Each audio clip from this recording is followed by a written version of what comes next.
عالم آخرہ کوئی ہے یا نہیں ہے کیا پتا، کس نے آ کے بتایا مرنے کے بعد؟ زیادہ اس بحث میں نہ پڑھو، یہ عالم دنیا تو ہے نا، اٹس ویری مچ پریزنٹ، زیادہ ساری توجہ اس پر صرف کرو۔ تو خدا کے مقابلے میں کائنات پر توجہ،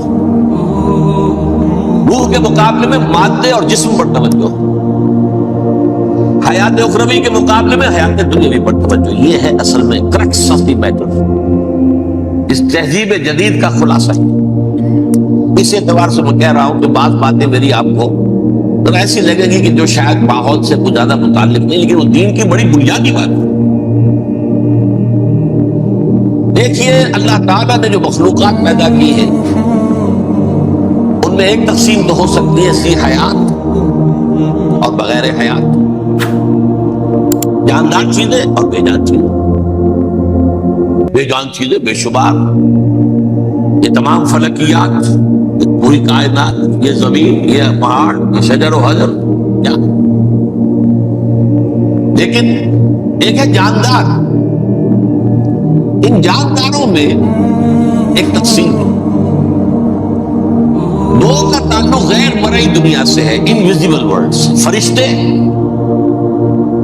جو دکھائی نہیں دیتے، ان کی پیدائش ہوئی ہے نور سے۔ دوسرے جنات جو انسانوں سے پہلے پیدا کیے گئے، آدم سے پہلے، وَالْجَانَّ خَلَقْنَاهُ مِنْ قَبْلُ مِنْ نَارِ السَّمُومِ، جنات کو تو ہم بہت پہلے پیدا کر چکے تھے آگ کی نور سے، وہ بھی نظر نہیں آتے۔ تیسرے انسان اور اس دنیا میں جتنے بھی حیوانات ہیں، ان کا جو مادہ ہے وہ ارض، یہ زمین ہے، یہ مٹی سے بنے، تراب سے بنے، کرسٹ آف دی ارتھ سے بنے۔ اب ان میں ایک تقسیم ہے، ایک وہ ہے، ان تمام میں شعور تو ہے، حیوانات میں بھی شعور ہے، خود شعوری جسے کہتے ہیں سیلف کانشسنس، یہ صرف تین میں ہے، فرشتہ، جن اور انسان۔ حیوانات میں خود شعوری نہیں، کانشسنس ہے، سیلف کانشسنس نہیں۔ تھوڑی سی بات سے سمجھا دوں آپ کو، میں دیکھ رہا ہوں، آپ مجھے دیکھ رہے ہیں، کتا بھی کوئی یہاں ہوتا تو مجھے دیکھ رہا ہوتا، لیکن کتے کو مجھے دیکھتے ہوئے یہ احساس نہیں ہوتا کہ میں دیکھ رہا ہوں، یعنی کتے کو یہ احساس نہیں ہوتا کہ وہ دیکھ رہا ہے، مجھے دیکھ تو رہا ہے، اس کو میں کا احساس نہیں ہے مجھے۔ میں جب دیکھ رہا ہوں تو میں سمجھتا ہوں میں دیکھ رہا ہوں، میں ہوں کوئی شے جو دیکھ رہا ہوں، یہ خود شعوری ہے، سیلف کانشسنس۔ کسی بھی کام کو کرتے ہوئے اپنے وجود کا احساس، میرا فیصلہ ہے، میری رائے ہے، یہ ہے در حقیقت سیلف کانشسنس، انا، سیلف، خودی۔ یہ حیوانات میں نہیں ہے، یہ ہے صرف ملائکہ، جنات اور انسان۔ اب یہاں مسئلہ پڑ گیا، بڑا پرپیچ مسئلہ۔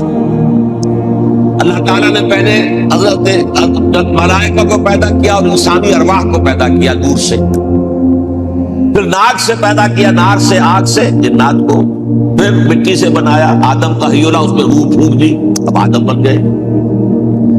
اعلان یہ کر دیا کہ خلافت عرضی جو ہے وہ آدم کو عطا کی جاتی ہے۔ یہ پیچ پڑ گیا، اس پر تھوڑا سا اشکال تو فرشتوں کو بھی ہوا، قرآن میں ہے سورہ بقرہ کے 4 رکوع میں، أَتَجْعَلُ فِيهَا مَن يُفْسِدُ فِيهَا وَيَسْفِكُ الدِّمَاءَ وَنَحْنُ نُسَبِّحُ بِحَمْدِكَ وَنُقَدِّسُ لَكَ۔ پروردگار اس آدم کو تو خلافت دے رہا ہے، زمین کے اندر اختیار دے دے گا، یہ تو فساد کرے گا، خون ریزی کرے گا، ہم تیری تسبیح و تحمید میں لگے ہوئے ہیں، جو بھی حکم ہو، ارشاد ہو، ہم بجا لاتے ہیں، تو ضرورت کیا ہے؟ اس کا جواب اللہ نے دیا، انی عالم ما لا تعلمون، میری مشیت، میری حکمت وہ میں ہی جانتا ہوں، ضروری نہیں کہ تم اس کو شیئر کر سکو۔ لیکن یہ جنات میں سے ایک جن تھا عزازیل۔ اب دیکھیے کہ جنات کو ایک قرب حاصل ہے ملائکہ کے ساتھ، کیوں؟ وہ نور سے پیدا کیے گئے، یہ نار سے پیدا کیے، کتنا قرب ہے دونوں میں۔ انسان پیدا کیا گیا مٹی سے، مٹی انرٹ ہے، آگ بھڑکتی ہے، اوپر اٹھتی ہے، شعلہ زنگ ہوتی ہے، انرجی ہے اس میں۔ نور اور نار میں بڑا قرب ہے۔ عربی کے ایک قاعدے سے تو ایک ہی لفظ ہے، مادہ ایک ہی ہے، حروف علت جو ہے ایک دوسرے کی جگہ آ جاتے، یہ قرب ہے۔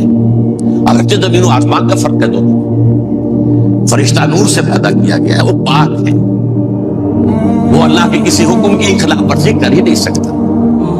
لا يعصون اللہ ما امرهم ويفعلون ما یؤمرون، وہ جو بھی اللہ تعالیٰ حکم دیتا ہے اس کی کوئی معصیت یا نافرمانی نہیں کرتے، بلکہ جو حکم لیا جاتا مان لیتے۔ ذرا سا اشکال ہوا تھا، پوچھ لیا، جواب مل گیا، خاموش ہو گئے بس۔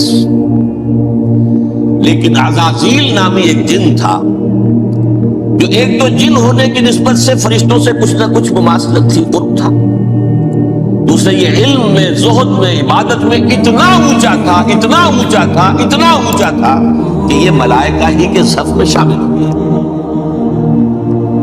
اس نے عالم بغاوت بلند کر دیا۔ جب حکم دیا گیا کہ سجدہ کرو آدم کو، اب یہ دیکھیے کس قدر یہ اہم مضمون ہے۔ آپ سوچ رہے ہیں یہ باتیں آج پہلی مرتبہ ہمیں اس طرح سنائی جا رہی ہیں، یہ باتیں تو علم میں آتی نہیں ہمارے۔ وجہ کیا ہے؟ آپ کو دلچسپی نہیں ان چیزوں سے۔ جدید تہذیب نے ان چیزوں کی اہمیت کو زیرو کر دیا۔